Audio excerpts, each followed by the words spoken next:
Hindi ko naman sinasabi na, hindi naman talaga madali mag-vision. Ang hirap din ng katahimikan sa sarili ko yun. Pero every time kasi na isabi ko, every time na ipopost ko, lahat po yun, nawawala. Nakakatulog ako ng Diyos.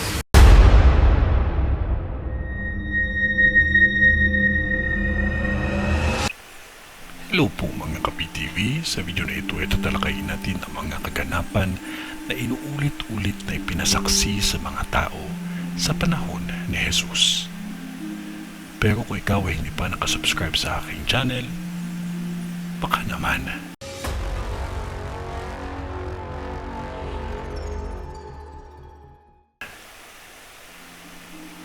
May nakikita akong sunog at halos lahat ng lugar ay natupok. Ganon din sa isang palengke na biglaan na lang nagliyab ang lahat at hindi na naagapan pa. Sa isang bahagi ng lugar na ito na kung saan ay may karagatan, na kung saan mataas ang bawat hampas ng tubig, ay isang araw halos lahat na ng laman dagat ay mas madami pa ang lumapit sa dalampasigan. Isang pangyayari ay hindi lang sa probinsyang ito masasaksihan, na sa kalagitnaan ng dagat ay may makikita kang dugo ang kulay na halos isang patulis na makapal ang hugis nito. Ngunit ito ay nakakalason sa hininga ng tao. Mga pangyayari na halos inuulit-ulit sa kaganapan sa panahon ng Diyos.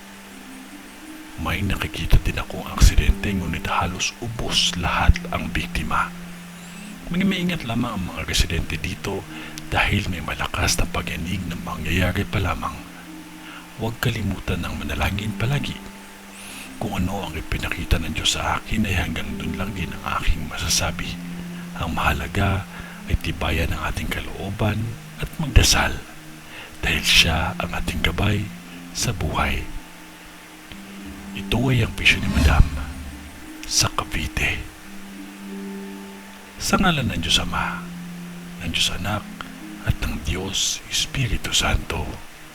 Amen.